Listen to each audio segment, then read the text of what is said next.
Hey everyone, welcome to the video. This is of course an update for Seeking Dawn VR. Now, if any of you guys have been around on my channel for a while, you know that I really enjoy VR, and I think it's going to be a bigger deal as the technology evolves, but even now is a great time to get involved. So, Seeking Dawn VR, I have an exclusive update for you guys. It's not often I get to say that on the channel because I am nobody important by any means, but these guys are working with me quite closely so I can bring you some updates that you might not see on any other channel on YouTube right now. So isn't that something? That is definitely something.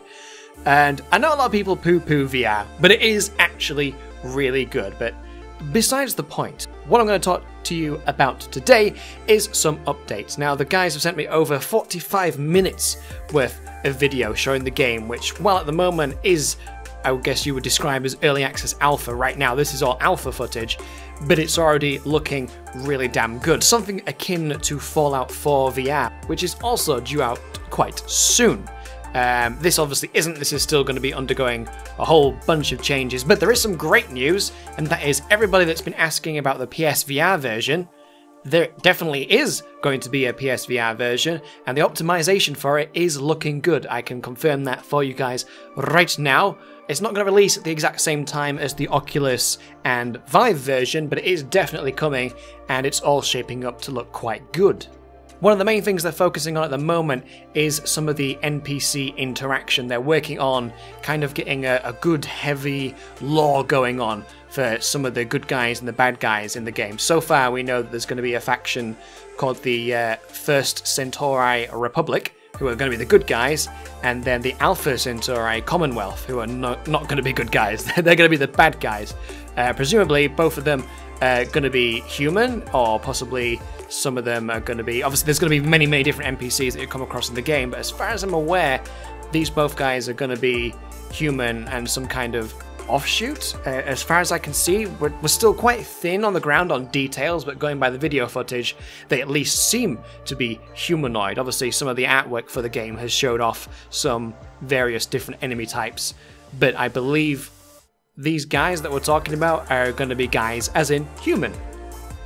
So what else have they shown in the footage? Well, they've shown some of the weapons, some of the gathering tools. I don't know the names for all of them. Some of them are still yet to be named. As you can see, some of the aesthetics and some names and stuff are just completely blank at the moment, or got placeholders.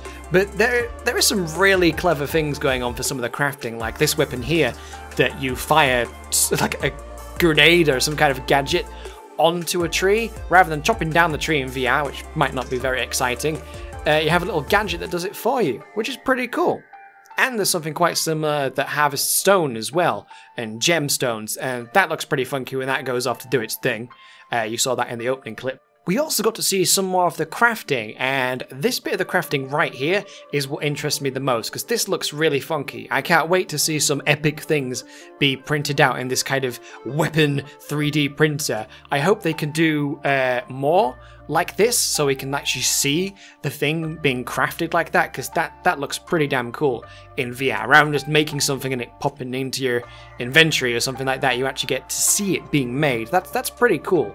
And that seems to be what they're aiming for with this game, is just making everything aesthetically pleasing and cool looking. Like some of the weapons, like when you get them out of your quote-unquote pocket or wherever you pull these weapons from, things like they fold and change shape and stuff like a transformer as they come into your hands and stuff. It's like, that's funky. That's attention to detail and something interesting that we don't really get to see very often anymore. Most games now, you pull a weapon out and it either just looks good or it looks like any other generic weapon. They've gone for a really nice sci-fi feel, and as a sci-fi fan, I really like that.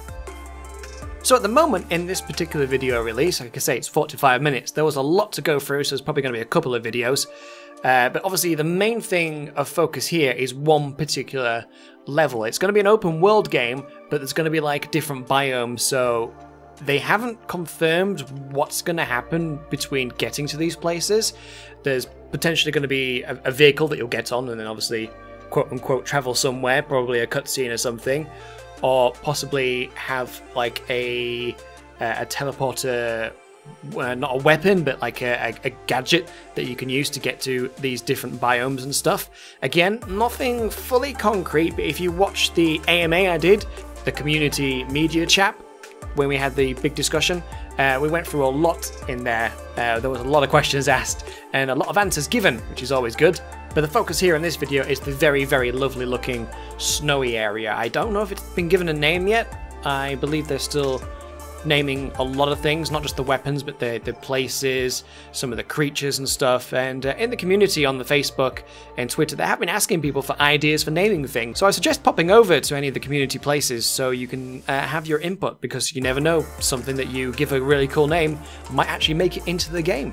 The crafting is not going to just be limited to weapons though, there's even going to be foodstuffs that you're going to be able to craft, and possibly that's going to be 3D printed as well, or maybe it's just going to be cooking in a cooking pot. Either way, that's more hands-on, and you know, that is what VR is. At the end of the day, it's a lot more hands-on, doing stuff yourself rather than just pressing a button and hoping something will happen. You also got to see a little bit of base building, not a lot, but it was good to see that that's still a thing, that you're going to be able to build bases wherever you like and then upgrade them, add things to them. Presumably things that you've got from out questing, we're going to be able to put in display cases, that kind of thing. They have said that that would be cool to have, and I presume they're going to add that in as a feature, because it'd be nice to, if you find something really rare, like a particular rare weapon that you don't want to lose, or you know, don't always want to take out with you, you can just put that in a display cabinet or something, so every time you come back to base you can be like, hey, that's my really cool gun.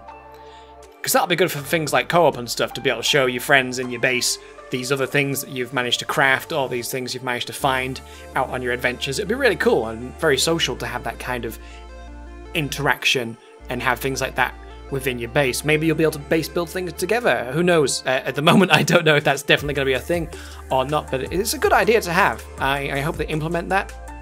And last but certainly not least, I did notice, and I'm probably going to appreciate this greatly, especially if I give somebody else the VR to play with, is the fact that they look like they've gone for certain situations which will induce like feelings of vertigo and stuff. Like there's been a few sort of not platformy sections, but sections where there's like a very, very narrow bridge across a sheer drop, stuff like that. Stuff like that is great for people that are fully immersed in the VR.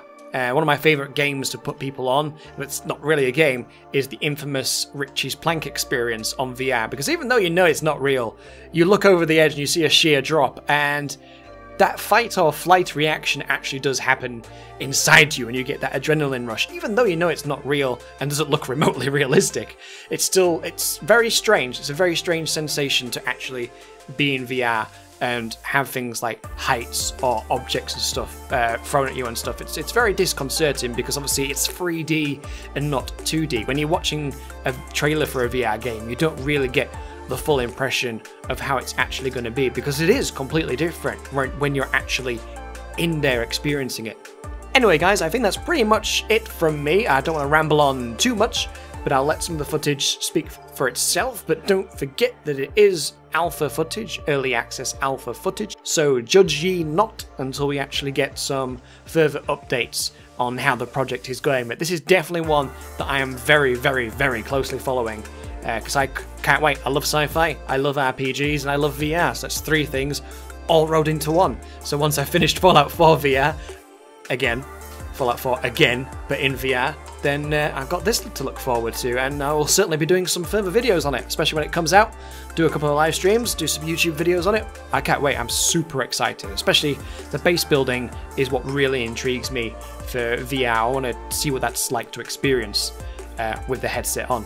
Anyway guys, thank you very much for watching. If you liked the video, you know what to do. If you don't, you should definitely leave a thumbs up, just in case you don't know what to do.